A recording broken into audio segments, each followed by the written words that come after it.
Where's the rest of us? Back home. Dang, this is one more cook before the finale. I was on the top for 2 in a row, then I'm on the bottom for 2 in a row. At the end of the day, it doesn't matter. My goal is just to win Top Chef. I want that title. Are we gonna bring it in? There's almost this overwhelming sense that I have to make it to the finale. Top 4! This is actually the most pressure I've ever felt.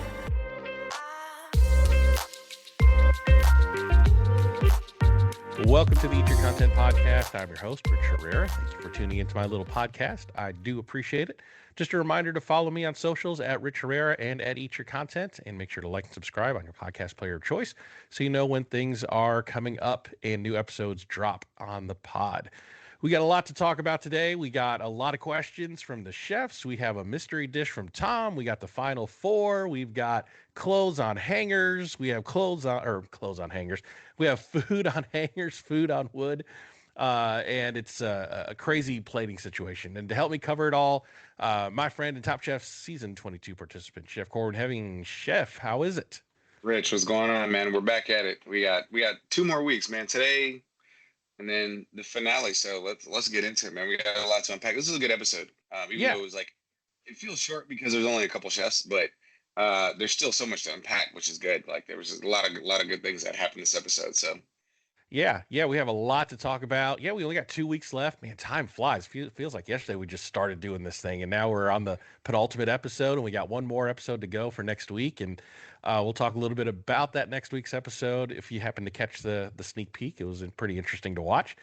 So yeah, we got our Final Four down. We have Jonathan, Lawrence, Rhoda, and Sherry, and I like this Final Four. I think this is a very deserving Final Four. I think the judges made the right calls throughout the competition. I really can't think of anybody I would have swapped out. Chefs had good days and bad days, and some of our early favorites went by the wayside based on that last final cook. But what do you think of this Final Four as a group, and do we have the right Final Four for this episode? yeah, I think the judging has been super consistent this season. It's been really easy for them to be like, all right, this is who should be getting eliminated. This is who's moving on. We definitely had some people who we thought would have been going a little bit farther. Duyan, Anthony could have easily been here. So I think those last couple of competitions where they got knocked out were kind of like surprises to both of us. But nonetheless, I think the ladder here has been strong. These 4 have won competitions. They've won back-to-backs. They've done consistently well. They've had their ups and downs, but yeah, we're here, and they're all trying to win it, which is good at this point. They're all coming with great ideas. They're all cooking really well. So one of these guys, I think it's a toss up. I think I was kind of right last week when we spoke about it. I think I was kind of right in saying that 2 of the ladies are heating up at a very, very late, Sherry and Rhoda.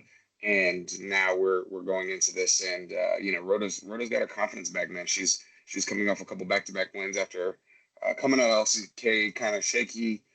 Sherry was frustrated, had a chip on her shoulder. She kind of got that Tom Brady head down mentality right now. So we've seen Lawrence cooking, pretty outstanding this entire time. So in terms of them, and then you've got Jonathan, he's had some back-to-back wins. He's proven that he can cook. He's made some really solid dishes. He's had a couple of top 3 runs in that mix as well. So in terms of these chefs, I think we're at a really solid spot with the Final Four. Yeah, I agree with a lot with everything that you said. We had a few like Jonathan and Rhoda, you're talking about, had back-to-back wins. Jonathan's coming off of back-to-back wins and back-to-back being on the bottom, so he's kind of been on a roller coaster. One thing I noticed that I didn't notice till after I finished watching this episode is we're still in the Carolinas. Usually by the Final 5, Final 4, we're somewhere else. Like we're somewhere international. Like in your season, the Final 5 went to Milan, and then the previous season they were on a cruise ship out in the middle of the Gulf. So what are your thoughts about staying in the Carolinas for basically this entire season and not doing the traditional going to an international place for the finals? It's kind of a mix up. I mean, I wouldn't know what that feels like personally, so kind of reserved feelings there, obviously. But I think they could have at least gone to Charleston. It's something you and I have been talking about. I think it's the food destination that is in the Carolinas that everybody seeks out. So I think they could have went hard and did something right on the water there. I could be wrong. They could be packing up their stuff and going out there, but um, I think maybe just logistically, the Carolinas probably may have given the Top Chef team, something to navigate, or the climate of the world right now may have given them something to navigate. I don't know. There's a reason why they're not somewhere really like hot in terms of a destination, but at the same time, they wanted to stay in the Carolinas and focus on the Carolinas dual state. So we're here. Yeah, I mean, I'm not mad at it. I love this season being in the Carolinas, highlighting Southern food, and sorry, I didn't mean to pour salt on the wound that you didn't get to go to Milan, but the, It's actually funny. I was in Italy at the same time though, which is crazy. I went on a group trip right after I flew back from LCK. I actually was in Italy when they were flying there, so we were all there at the same time. I was there in spirit. I was there in spirit. so you were just there coincidentally? Yeah, I had a group trip planned that my friends booked. It was me and 22 of my friends all went out to Italy at the same time. So we had this trip booked for like a year ahead of me even knowing I was going on Top Chef. So Oh wow, that was fun. So let's move right into the quick fire. So the quick fire, this is the last one of the season with these four chefs, and this is kind of becoming one of my favorite challenges. This is Tom's 20 questions. It's kind of similar to where they blindfold you and you had to taste the food and identify it, but this is harder, I think. So Tom is shown making a dish. And the challenge is that they don't know, the chefs don't know what the dish is. They open the cloche and there's nothing there. And they have 20 questions to try to figure out what this dish is. So I love this challenge. I think it's fun. It's also interesting to hear some of the questions that everybody comes up with. You have some funny ones like Jonathan being like, "Is it a side dish?" No, it's not going to be a side dish. What are you doing, Jonathan? Tom's face Um, was hilarious when he said that. yeah, I was like, "What? Why would you even ask that?" He's like, "Well, it looks like a side dish bowl." But he's just a funny dude. And then you have some really interesting questions like Rhoda asked, "Is it a classic preparation?" And I'm thinking like, what defines a classic preparation? So when you heard that, what were the preparations that were going through your mind in terms of what would you think if you were in that position?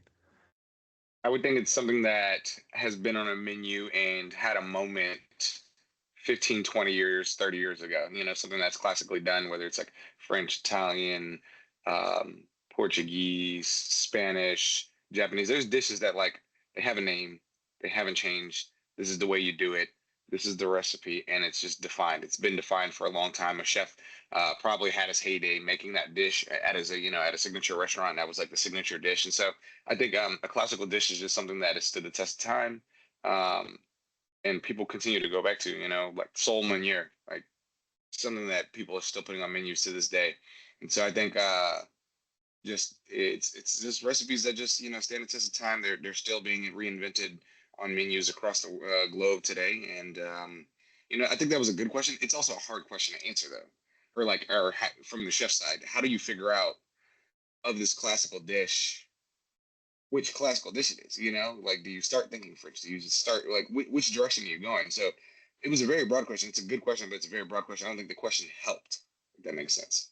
Yeah, because I was thinking, I mean, classical preparation, yeah, the ones that came to mind obviously were poached, and then what, grilled, seared. So it kind of narrows it down, but it doesn't because you still got to figure out which one of those ways it was cooked, and you Gotta can't be tell that preference. by an empty bowl. So, what were some questions that stood out to you that you thought were either funny or or like, wow, that was a very insightful question that person asked? Let's start off with the obvious one, which is this a side dish? That Right. was the great comedic relief lead off. Tom's face, Rhoda's response. I think everybody was kind of like, "What are we doing here?" So Jonathan, he's hilarious, man. He's a funny guy. I think he reminds me of like the grown up that never grew up, if that makes sense. Yeah, yeah. He's just unapologetically like a big kid, and it's just that's who he is, and it's not a slight. I'm not trying to bash on him or anything. It's just who he is, man. He has just like a fun energy, but he also knows when to be serious. We saw in later episodes when Seeger was going out, like he was just like, this isn't how you want to go out. So it's not a test of his maturity. He's definitely a mature guy, but he's just unapologetically him. We saw it in the fishing episode. He had this massive trophy, and he was like ear to ear joking about it, and it's just like he cooks the way you should on Top Chef, if you ask me. Like you should have fun. You should have fun. You should find your pockets of having fun, but also learn how to be serious. But at this point, it's like now it's all serious. So like, come with a better question. Like side dish, nah, not it. So that was definitely the first one that it was the first question, but also the first question that popped out, and then I think trying to figure out what type of fish it was. They knew it was a type of fish. A couple of them stuck their head in the bowl and kind of smelled around and kind of had an idea. I think Sherry got really close in her questions, but she also didn't hear a couple of the questions, and I shot her in the foot. I think had she heard those questions that other people asked, is there lemon and is there spinach, and understood that it was a no, I think she might have won this challenge. I think she might have won it because she got close. She got really close, even though she used two of the wrong questions and incorporated those elements into her dish. She was close. So I think had she not messed up in that, I think she would have won the quickfire 100%. Yeah, she just didn't hear. She was so dialed in and focused in. She didn't hear the spinach question, and didn't hear the lemon question, and those are the two things that she put in there. But I agree with you. I think because she, outside of those two elements, she came really close. She got Really really close. close. Picked the right Yeah. pepper, everything. So Tom's dish. So what the dish was a Billy B poached cod with mussels, saffron, ají dulce peppers, and chorizo. So we talked about Sherry. She was really close, but she added the spinach and the lemon, which was kind of her downfall there. Yeah. Rhoda subbed the paprika for the saffron because she saw the reddish hue and was trying to figure out what that was. Yeah. And she couldn't, you couldn't taste it. You can only smell it. And she subbed in paprika. But in subbing the paprika, the judges said, well, you missed an ingredient chorizo, but the paprika made up for a lot of that flavor of the missed chorizo. Yep. So I thought it was a good guess, but Mhm. everybody's like, oh, saffron, and didn't even think about that one. So the least favorites of the four were Lawrence, Jonathan. Lawrence had clams instead of mussels, and he missed some aromatics. And then Jonathan, the flavors just didn't match. They were all four good fish dishes, but Jonathan's was kind of on the bottom of the four in terms of matching the most out of the four. So the winner was Rhoda. So she came closest. And so that's three quick fires in a row, in addition to an elimination challenge win. So she is riding a high of challenge wins going into this penultimate episode. And this was a big one. This was $20,000 in cash for the quick fire win, and she has 40,000 total. So she's bringing home some money no matter what happens. But overall, becoming my favorite challenge. It's fun. I think it's a good kind of like just fun challenge to loosen them up before the finale.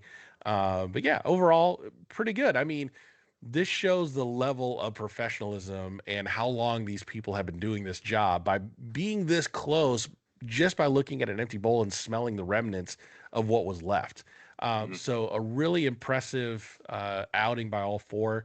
But we move on to the elimination challenge. And this challenge I really loved because I am a sucker for unique plating. Mhm. I love playful dishes, and I love just really unique takes on things. So the challenge is creating a dish that is plated on a unique vessel. So they roll out this thing and it has all these like tchotchkes from Home Goods, which John is like, I love Home Goods. And it was just a really good way to unleash the imagination. Um, Mhm. where do you find the balance though with this type of challenge being riding that line between innovative and creative versus pretentious? That is a great question. I think that pretentious element is not really in it. I think you get the pretentious element when you walk into a restaurant and the menu costs $1,000 and the food is subpar and the team is super cocky and can be come off a little bit scoffy and rude. I think that that's where you do this, but in this, it's all playful, it's all whimsical, it's all for the challenge. And I think that that's where this is like, this is cool. And I was looking at some of these plates and I was like, oh, damn, which one would you have picked? And I was looking at some of them like, no, to the little stiletto boot heel thing that Tom was drinking beer out of. Very, very Stone Cold Steve Austin of Tom. Tom continues to like make me laugh in weird ways, obviously. But Tom is just, he's a funny guy, bro. It's just, he's got the drinking a beer out of it. Like, sure, let's do this. Mid challenge, he's just having fun while there's cooking going on. But I was looking at some of the other plates. There was the purse. There was the pedestal. There was a couple things that I'm like, which direction do you go in, and how do you incorporate a dish? Um, but then we also saw like Sherry, Rhoda, Jonathan, and Jonathan was the only one who changed, but Sherry, Rhoda, and Lawrence also changed. They stuck to theirs. I thought Lawrence showed a lot of balls by picking the one plate that didn't have excess plates. They were like, "There's only three of these, so you got to use like when you're locked into that, you're not going individual style." So I'm like, "Oh, that's a bold choice." So you got to like plate enough for everybody to enjoy at the table, to at least have one bite. But he kind of locked himself in with that one. But that was also like everybody's plate matched their style, like 100%. Rhoda had the minimalist with the wood stump. Um, Sherry had I think the coolest one. It kind of reminds me of like, there's a restaurant in Spain by the Adrian younger brother. His restaurant's called Tickets. It's just like, it's just super playful. Like things are hanging and there's like, obviously he goes for like more optical illusions and stuff like that. But hers is super like playful and like I think the most intricate in terms of everybody's plate. And then I think of the most simplistic, Jonathan switched. And I think it was a good idea. He switched for what he was trying to do. The first that box purse, he was like, "Yeah, I'm gonna bury a bunch of stuff in it." And I was like, "Ooh, yeah, nah, don't do that." And then he went to the market, saw that he had pumpkins, and decided that like this is I'm gonna showcase the pumpkin. And we're gonna talk about that in a minute. But uh, yeah, I think they just all did a really good job of like picking something and like leaning into that vessel. Even though we saw the outcome of the episode and the person who lost obviously they said didn't lean into it. I also think he did, um, because it's each plate is different. Like, how do you plate something like what do you plate a canopy on that? Like, no, like he had to do something creative and really cool, and he did that, and it was a ballsy take. Um, but yeah, man, it was. I don't know. I don't know which one I would have picked personally. I think a lot of this is you have to be there to kind of figure it out. Yeah. So creative plating like this, like I said, I'm a sucker for this type of plating. If I see like a weird plated dish, I'm probably going to order it just because I want to experience it. But this could have leaned pretentious. But it didn't. All four, I think, did a really great job of being creative and whimsical with their dishes.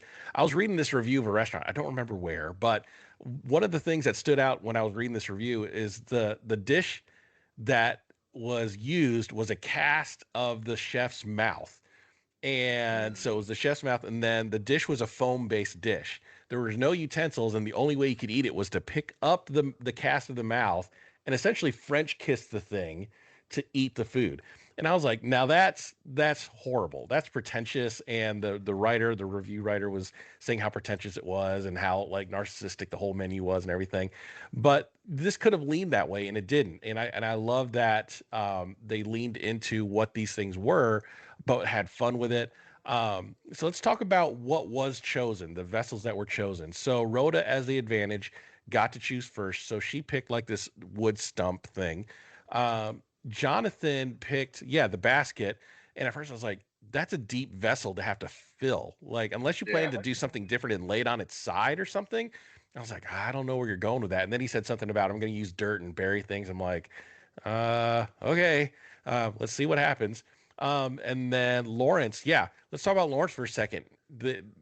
Kristen gave the disclaimer, hey, if you pick this thing, and it was basically a centerpiece that I don't know, maybe used for candles or something. But they said if you pick this, you're gonna have to serve it family style because there's only three of them.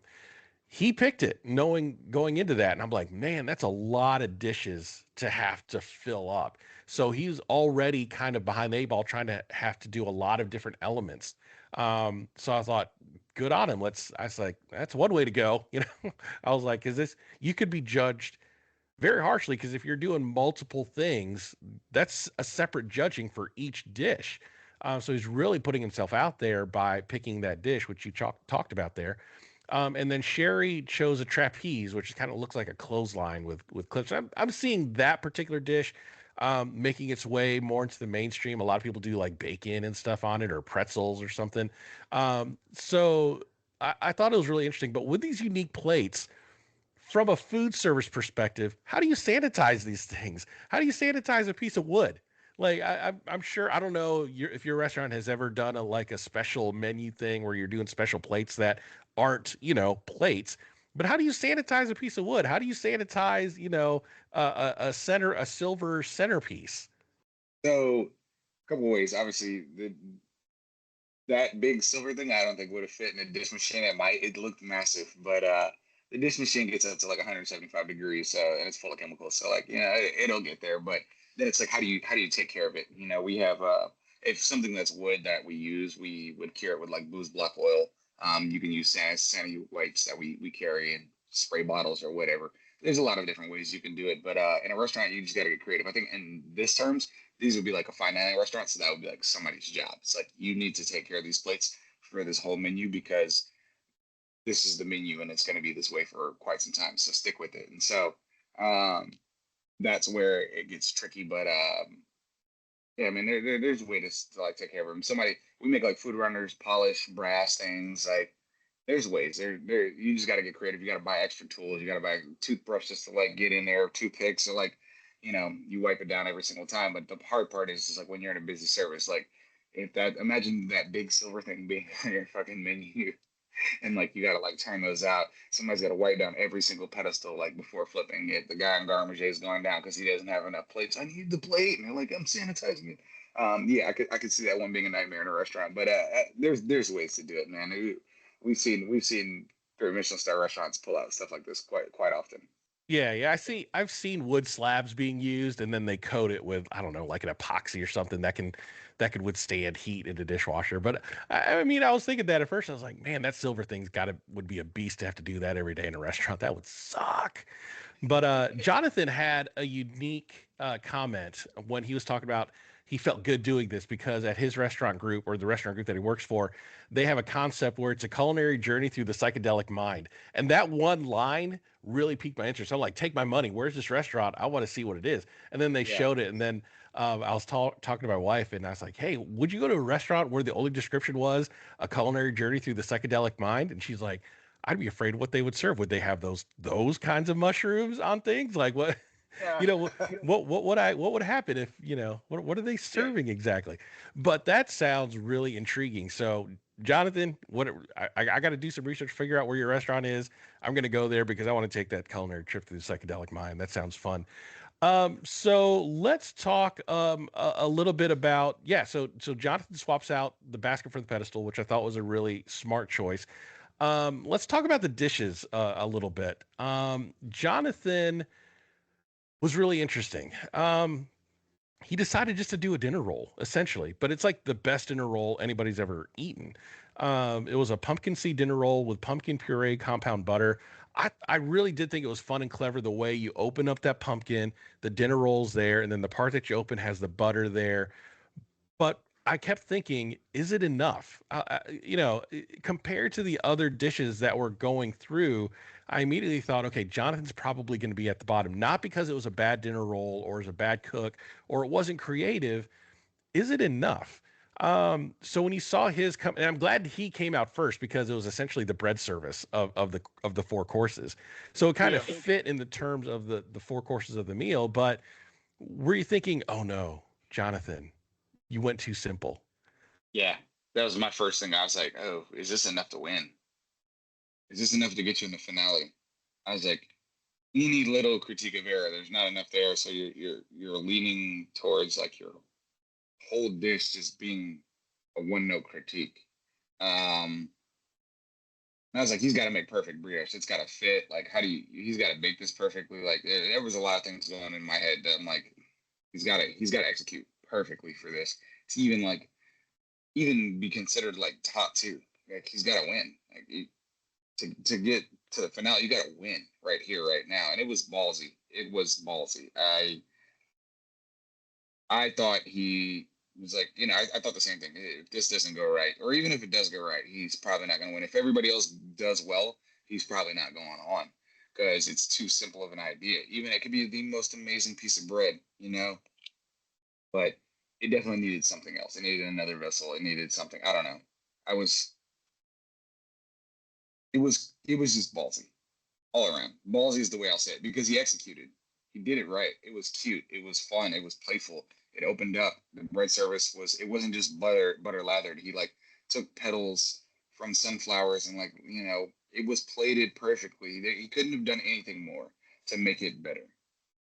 But it was too simple. It was just too simple. But also with the vessels he picked, the two plates he picked, what would you have done? The pedestal face was so small to where the pumpkin sat on it. Were you gonna play a canopy on it? Like, there's so many things that I'm like, what could you have done to like wow the judges in this and like knock that out the park? Everybody else had something more substantial, and I think that gave more for storytelling. It gave more for room. His idea was just, oh, I just wanted to go with a pumpkin, like pumpkin on a pedestal, like. Whereas Sherry, for example, was like, this took me back to being a broke line cook in New York City. I want to eat Korean barbecue. I'm going to serve all these different types of panchan and take you on a journey. This wood stump, she went terroir. Like, I'm going to give you pieces of the earth on a piece of earth, little root vegetables, mushrooms, seaweed, like, and then just a piece of beef. Like, the beef wasn't even the star of the dish, but she took you on a journey on the stump. And then you have Lawrence, who has this very intricate, a lot of pieces, mise en place, man. I was like, how is he going to pull this off at the time? He's got to do, was it four sauces? He's got to do 4 different rolls, 4 different styles, 4 different fillings, 2 of which or 3 of which are proteins, and 1 is a dessert.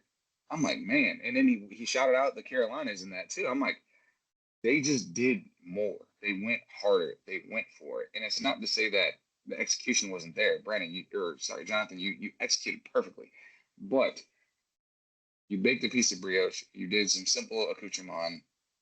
You carved a pumpkin. Everybody else is going for it. Everybody else is absolutely going for it.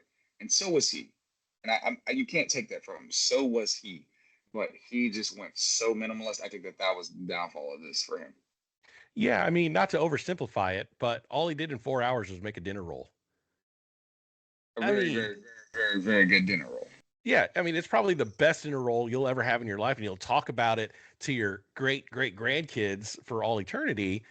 But essentially, it was just a roll. It didn't have enough for the judge to be able to hang their hat on, and especially in comparison to everybody else and how complicated those things were. Um, Jonathan, again, not for execution, he baked it well. He made it playful. He met all that criteria. It just wasn't enough, and unfortunately, that was his downfall of the dish. When you're down to that many people, you really got to step it up and you got to differentiate yourself from the others and really show a lot of different technique. And I think that's where the other 3 excelled, is they showed multiple types of technique. So let's move on to Rhoda. She picked a little piece of wood there, and she did a grilled ribeye, beet soil, baby carrots and turnips, burnt leek puree, and pickled seaweed. I thought it looked stunning. It was so good, like you could not tell where the wood stopped and the food started. And I think when you're plating in this way, that's what you want. You want people to look at it. It's almost like the trompe l'oeil challenge from World All Stars, where you make something look like something else. And that's almost what this was. You couldn't tell where the food ended and the log began. And I really thought this was the perfect application of this challenge. I like when one of the guest judges, Lisa the comedian, called it an edible arrangement, but in the best way possible. And it really was. So the grilled ribeye was cooked perfectly. The burnt leek puree was really cool looking, and she made like a beet soil thing that she spread around the log. What were your thoughts as you saw this starting to unfold on TV, and you're like, that's interesting. Uh, Before the critique, I was like, this is probably gonna win. This is Yeah, probably same. gonna win. Yeah, it's like, oh, like just the other version of simple but elegant, simply elegant. Just, you said it perfectly. You don't know where this dish starts and finishes, and that's like the best way you can put it. I think she did a really good job of like picking the right ingredients to put on this and like cooking everything perfectly, and the flavors. The other guest judge um, kept saying like the seaweed, was my favorite piece of the dish, and Kristen was like, the seaweed brought the whole dish together for me, which is what you want to hear out of like something where you have good balance in a dish. That's not a traditional, like, I don't even think the dish was the focus. It was the stump. The stump, she just utilized the stump perfectly, and it played along into the concept, and the mise en place, the ingredients that were picked were super methodical and smart. At this point, Rhoda, it's like if she doesn't have to make a dessert, which we've seen her struggle with, she's wants to beat Lawrence. She said it vocally. I'm here to beat Lawrence. She's not here to win Top Chef. She's here to beat Lawrence because she thinks Lawrence is going to win Top Chef. So at this point, it's like it's anybody's ball game, man. It's such a we're seeing how this is playing out, and I'm not surprised. You know, she's on a 3 quick fire challenge win. She's got some cash. Also, side note, you won $20,000, Rhoda. I think you got to fly Sherry out for winning that cash from the park challenge. You got to fly around now. You can't say you don't have the money. You can't. What's 1,000 to 40K? You know what I mean? Like, fly Sherry out to Hawaii. If you don't, I'm gonna come in your DMs. I'm gonna be like, hey, did you fly Sherry out? I'm gonna put it in Sherry's DMs. Hey, did she fly you out? I'm gonna stir the pot. You got $40,000. I think you can sacrifice one to give her back that 10,000 she won when you stole her seat. 100%. You got to now. You got so much money. Yeah, right. That was one of her 3 quickfire wins was essentially Sherry's dish. So yeah, I think throw some bucks her way. So let's look at Lawrence. I think Lawrence had the biggest swing out of everybody here. He picked the most difficult vessel in that centerpiece, silver centerpiece looking thing. So he decided to do sort of dim sum, a chow fun times, which I thought was a really good play. So he had steamed rice rolls 4 ways. So he had one which was a Chinese sausage and shiitake with a creamy peanut sauce, lobster with black bean and garlic relish, braised short rib and daikon, and a dessert one, which was sweet potato with coconut crema. He really opened himself out here to be judged 4 times on one dish. And if Yeah. all 4 weren't perfect, he could have gone home. Yep. What ended up happening is he had some problems with the steam oven. Again, like you said in previous podcasts, it's equipment you haven't used before. You're not familiar with it. He thought it was turned on and set, but it wasn't. So he ends up having to steam this old school way with a pot of water and a steam rack. And his rice rolls ended up being too thick or thicker than he wanted, but he didn't much have a choice. But luckily for him, every element except for the rice roll was perfect. Everybody called him out on the thickness of the rice roll, but outside of that, the fillings were exactly what he wanted them to be. The sauces were perfect. Just the rice roll was just a little bit too chewy and too thick for some of the But they diners said there. they all said it had great texture. It was just too thick than what it's traditionally served as. So I think that was his saving grace, Yeah, because if it was too thick and too chewy, he would have gone home, failed execution. But the fact that it was still edible, it's just thicker version of what you've typically had. That's a pass because it has that springy bite to it. So I think that saved him. Honestly, that saved him, because if it would have been too thin and he was using this basket steamer, would it have been mushy? You know what I mean? Like, yeah. it's a catch 22 where he had to pivot and he made it work. Um, yeah, man, I think really cool dish overall, man. Just a ton of mise en place. I was trying to do like the chef math in my head where I'm like, all right, they've got this much prep, they've got this much time to go by, and then they've got this much time before they serve. And I was doing the math, and I'm like, bro, he's like cutting it close. He's got to make 4 sauces, 4 fillings. The rice, he used Carolina Gold rice and was like, I've never done this before. And I'm like, ooh, recipe for, like, you might be going home because you're doing something with a product you've never been done before. The technique can be there, but like rice, all this different starch contents, man. Like, I was like, ooh, if this is foreshadowing that he's about to go down on mise en place, I was like, ooh. But then he pulls it off and then he makes it work. And I'm like, damn. Like, whole time, I think he put the most pressure on himself in this of the 4 chefs. I think Jonathan put the most pressure on because of how simple he did. Lawrence put the most pressure on him in terms of like getting to the plate. Like, you've got to plate all this. You've got to put all this stuff down and have all your mise en place in a row and tasting all these components and make sure everything's perfect. Imagine if you would do 3 fillings. You would just stuck with 3. I'm going to do 3 fillings. Would he have been able to get the the rice a little bit thinner when he's molding it? But when we were watching him like roll it over, I was like, it's perfectly cooked. There's no color on it. Like, he did all the things right, man. I think that's a testament to Lars. I actually want to try his food now. Like, Of Oh yeah. everybody that was off the season, I want to try his food because he's got the most. He's gone the hardest with an ethnic cuisine this entire season. He's stuck true to like himself, the dishes he ate growing up, Chinese, Cantonese, Szechuan. He's gone the hardest for any one specific culture in terms of every single week. He's pulling something out of his bag, you know, and that's really hard. I don't think everybody understands how hard that can be. And in adapting in like the Carolinas and like making some of these challenges like specific to what it is, and we've seen chefs die on that hill where it's like, no, I stand by this. And it's like, but you didn't adapt to the challenge. You cooked a great meal that had nothing to do with the challenge. You're going home. You know what I mean?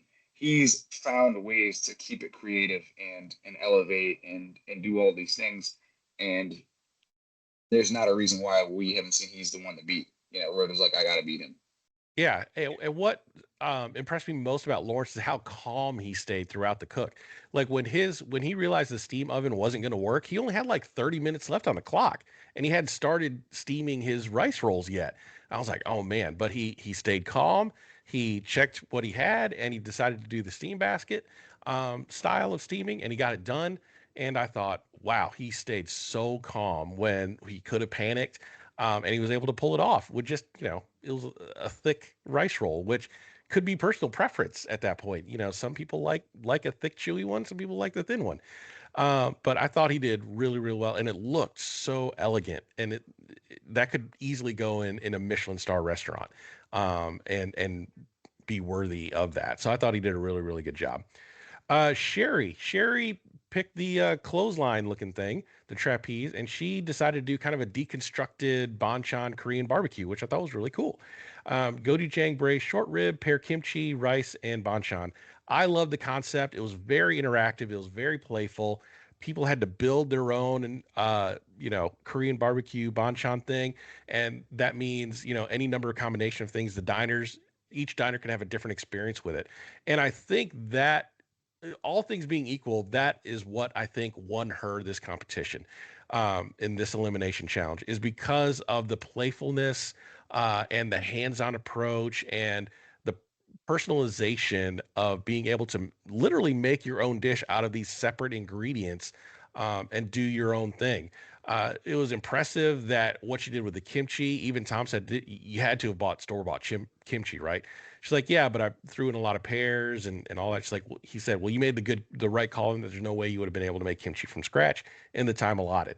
Normally on Top Chef, if you're using pre-made ingredients or boxed ingredients, you're kind of called onto the carpet for that. But this was a smart move for her because of the time allotment and the use of her resources. What did you think of Sherry's? Was she the right person to win based on the other dishes that we saw? Yes, because of everybody who served a protein, she had the most flavorful protein.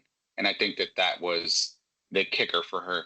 She was like, oh, Lawrence is making short rib too. She's like, let's see who's got the best short rib. And she did all the things right. She reduced the jus down. She continued seasoning. I mean, she layered flavor. She used as many Korean ingredients as she could get her hands on in this dish. And I used to live in South Korea, and so for me, like South Korean cuisine or Korean cuisine in general is one of my favorite, like on this earth. Like nostalgic for me personally, but just intense. A lot of spice, a lot of flavor, clean at the same time.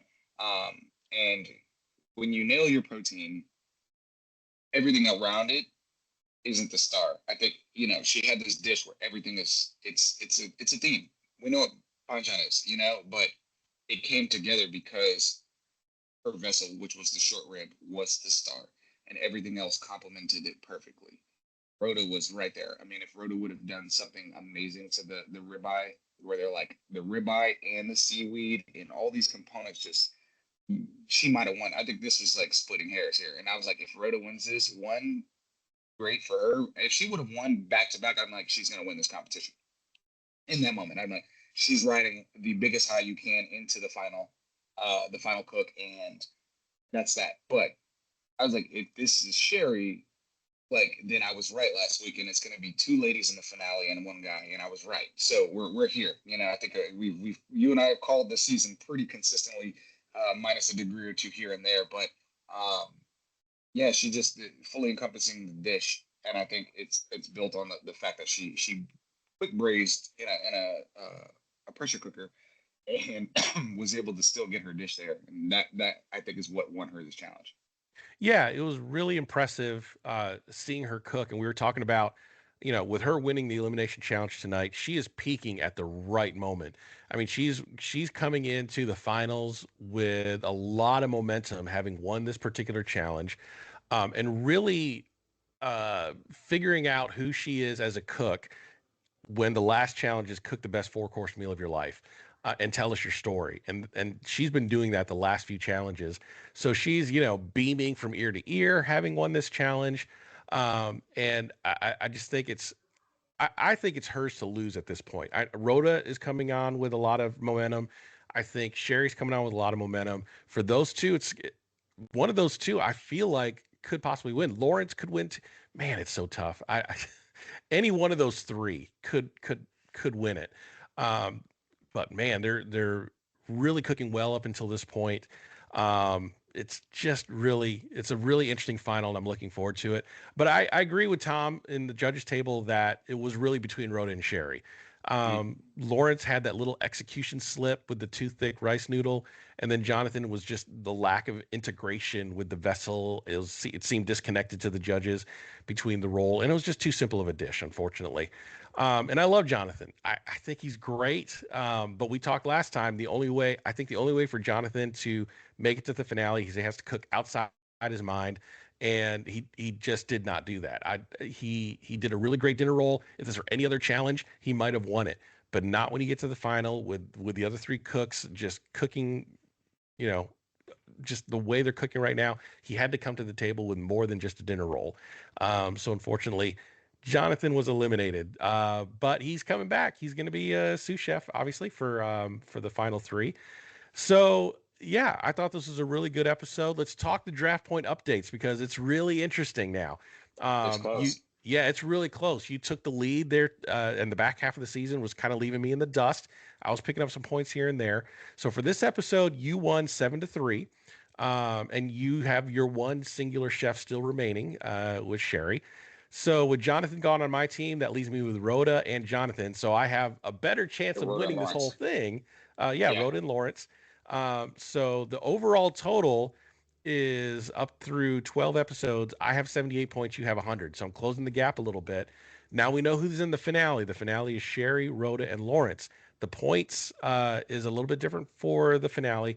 Just for being in the finale, each chef gets 15 points. So all three of those, Sherry, Rhoda, and Lawrence, get 15 points. I went ahead and add that to their total, to our total. So now going into the finale, whoever wins Top Chef gets 30 points. So going into the finale, I have 108 points. You have 115 points. Oh So yeah. it is really close. So this finale is Yeah. going to be really fun to watch. If one of my two chefs win, I win. If Sherry wins, you win. So it's literally coming down to the wire, It's last whoever minute takes buzzer it. beater. It's going to be the full court heave from the other side of the court, and see who's going to win this thing. I love how I'm wearing my Michael Jordan jersey next week. I'm doing it. Let's go, Sherry. I gotta wear my rally cap. I haven't figured out what my rally cap is yet, but we're gonna figure that out. But yeah, so it's I love how it's coming down to the very last dish that's going to be served of who's going to win this draft, between me and you. I thought I was running away with it early in the season. I was dusting you, and then you came back and started winning.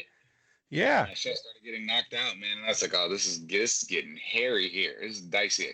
Yeah, I picked the wrong twin. I picked the wrong twin. But it's going to be fun. It's going to be fun. So, did you watch the sneak peek preview on YouTube at all? Yeah, so I saw Anthony is one of the sous chefs.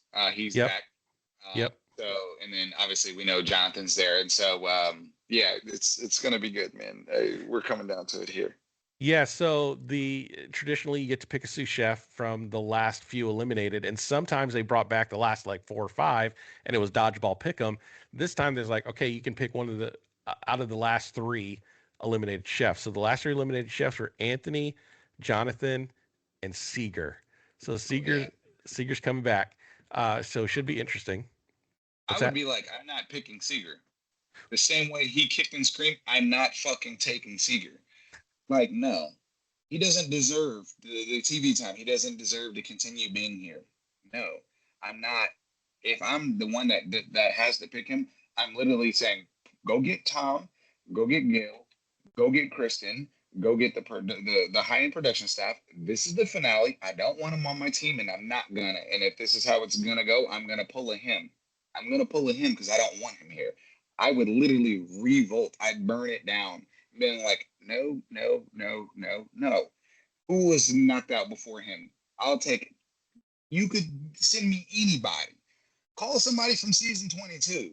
Like, we'll go back to no. I'm cool. I'm cool. I'm good. I'll do it by myself, guys. At this point, these are my options. Either I get to pick who I want, or I'm doing it by myself. Not happening. I was kind of surprised that he was coming back because I thought after his outburst, the production we were like, yeah, we don't want him. But then again, could make for good drama. So we'll see how it goes. We'll see how it goes. And another interesting thing is they had mentors. They had Sarah Bradley, Joe Flam, and Stephanie Izard coming in. I thought they were going to be the sous chefs. I'm like, oh, we're taking a hard left turn here, and these past winners and finalists are going to be the sous chefs, but they're just mentors, which is still cool to see them on TV again. But yeah, so the return of Seeger in the finale. So we'll see. I don't know if they're going to have if they're going to even address the fallout of all of that, or if we're just going to pretend it didn't happen and move on to the cook. I saw it in real time. We don't need to address it again, man. Get this guy up out of here, bro. I'm over it. I'm so over it. I'm so over it. Why? Why is this the case? Why is this the case? Why is he getting more TV time? Who knows? It's not it. It's not it, Top Chef. Could be good. Could be good for drama. But we got one. Top Chef. This ain't it. This ain't it, guys. Sorry. This ain't it. Whoever made the decision and was cool with this, ain't it. Not okay. I'm angry. I'm upset. I know I was fuming last episode. How do you really feel, man? You gotta really release that energy. You can't keep it in. You gotta really let it go. Just kidding. I need to go hit a heavy bag. I need to go to a boxing gym and just punch something. I'm not okay, coach. Somebody call Corwin and check on him. He's not okay. This is not it. I don't like this. So funny. So funny. So we got one more episode left to go on Top Chef Season 23. Looking forward to the final happening in the Carolinas next week on Grandfather Mountain. Beautiful scenery. Looking forward to that. Chef, last couple of minutes, where can people find you on socials? What's going on at the restaurant this week? You can follow me at Chef Corwin Hemming on Instagram. What's happening at the restaurant this week, man? We're getting ready for Father's Day. My birthday is coming up in next week. Father's Day is happening soon. It's June Gemini season. Outside weather, we're getting ready to start making barbecue. Like, I don't know, man. I'm hyped for the summer. Outside of the restaurant, I'm very hyped for the summer because the twins they just turned 7 months old, and they're getting ready. They're starting to learn how to crawl, and so they're becoming mobile. So within the next couple of months, before the end of summer, they'll be starting to learn how to walk almost, which means pool time and teaching them how to swim and all the little things, man. I'm focused on dad life this summer. That's where my mind is already at. Like, I can't wait to, like, every Sunday take kids to my parents' house and get them in the pool and walk around the shallow end with them and put them in little bathing suits and see how they react. But yeah, man, that's what's happening. The team at Isla is crushing it. So we're just doing all the things in terms of leaning into the spring menu. We're going to start some R&D for the mid to late summer menu pretty soon here. So we're in a good spot, man, at Isla, and the team is doing well, and Rammy's finalist voting is coming up, and so we're there. Awesome. So don't forget to follow me on socials as well, at Rich Herrera and at Eat Your Content. Make sure you like and subscribe on your podcast player of choice. And stay tuned for next week's episode. It's going to be a fun time for the finale. We're going to have a lot to talk about, I'm sure. And we're going to see who the winner of Top Chef Season 23. For Chef Corwin Hemming, I am Rich Herrera. See you next week. All right, Rich, I'll see you.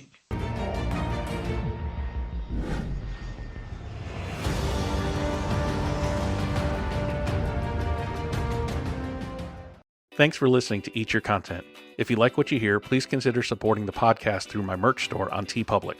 Get great quality items like t-shirts, hats, mugs, and more, all sporting the vibrant Eat Your Content logo. Go to teepublic.com/user/eatyourcontent for more great items, and thanks for your support.